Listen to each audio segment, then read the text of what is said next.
Hello mga kanmems! So for today's video, samahan niyo na naman ako sa aking A Day in My Life! Good morning guys! Kakagising ko lang.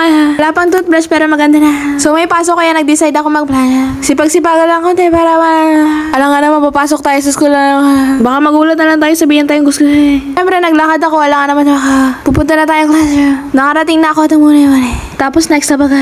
Then bumaba na kami sa hagdanan. Kaunting ayos ng buhok. At ganda-gandaan na naman ang atake. Harap sa kaliwa, sa kanan. At sa kaliwa, at sa kanan.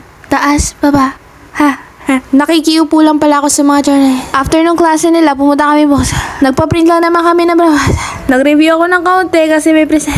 So lumarga na kami. Kahit nasusunog na kami sa hindi kasi nagdadala na pa. So sumakay na kami ng elevator kasi napapagod na kami Sumakay pa rin ako kahit nahilo ako mag-elevator.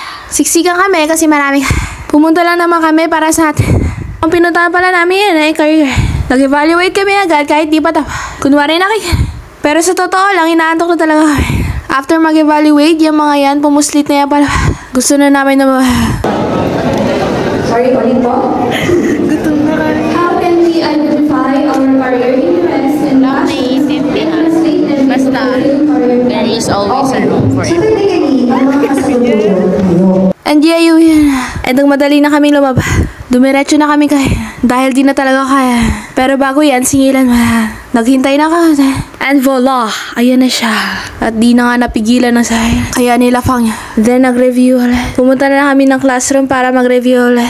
Kaunting pakit lang bago sumala. At niready na ang mga kinakailangan. At nagsimula na ang presentasyon. At sa wakas uwian.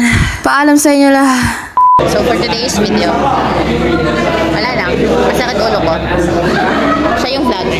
Yeah. Patayo. Ay, patayo.